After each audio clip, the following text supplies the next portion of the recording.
Hi, welcome back to Step-by-Step Guitar Tuition.com. This is the first lesson in the Step 4 module for improvers, and in this lesson I'm going to show you how to play A and E shape dominant 7th bar chords. If you're unfamiliar with barring chords, then I advise that you go back to the improvers module, Step 1 Lesson 1, where you'll find a detailed explanation about bar chords. Don't forget to refer to your notes during this lesson, where you'll find all the relevant information that you need.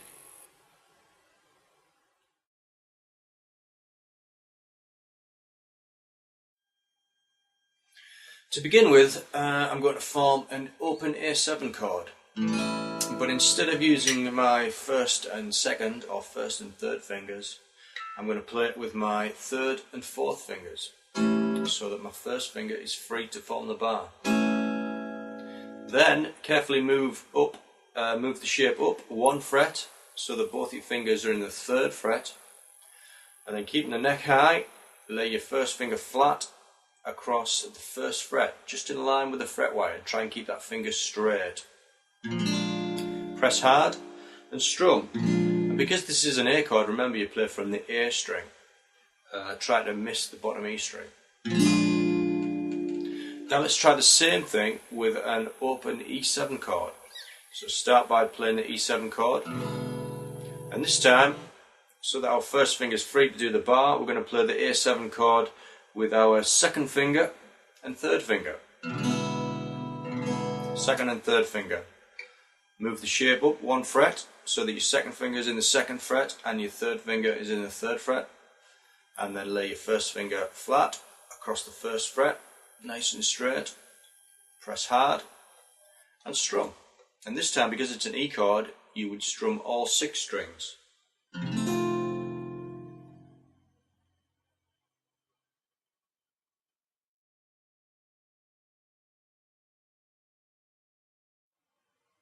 Now let's have a look at naming the bar chords as we move the shape up the fingerboard.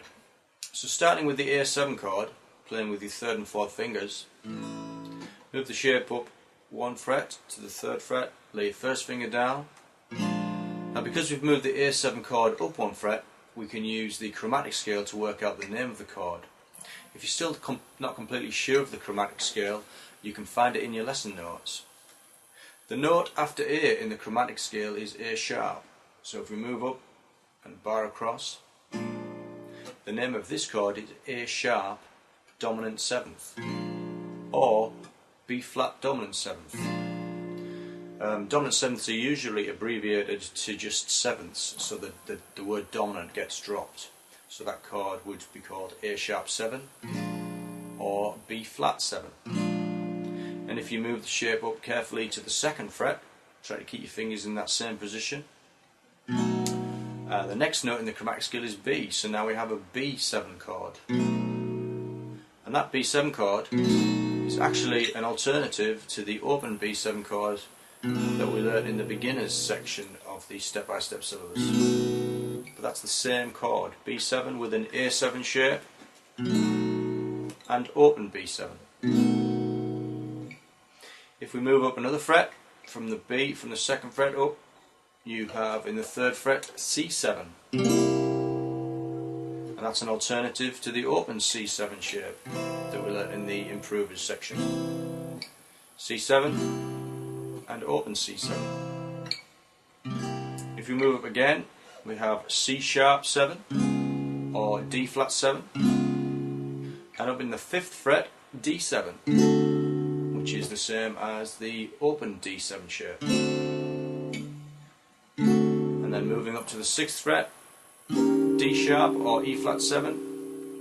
Moving up to the 7th, E7, which is another way of playing open E7. And then move up to the 8th, F7.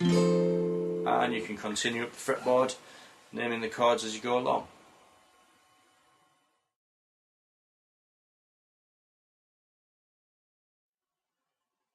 Now let's apply the same principle to the E7 chord shape. So remember, if we play that with our second and third fingers, move up one fret, and then lay your first finger across. And using the chromatic scale, we know that the next note in the chromatic scale from E is F. So this chord that we're playing now is called F dominant 7th, or for short F7.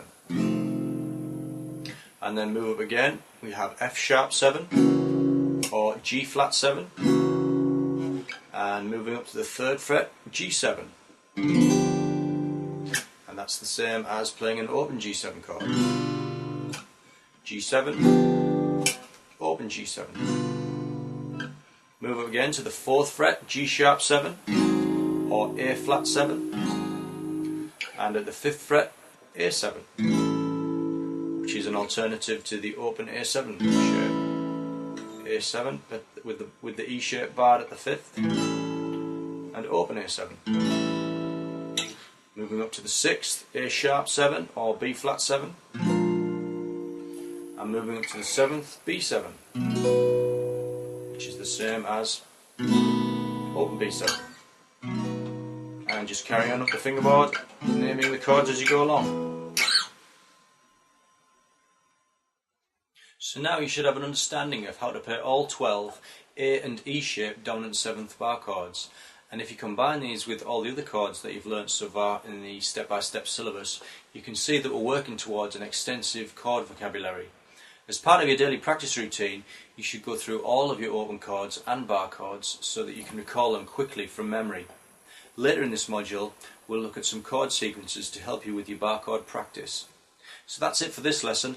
I look forward to seeing you in lesson 2, where I'll show you some extended major and natural minor scale patterns. I'll see you then.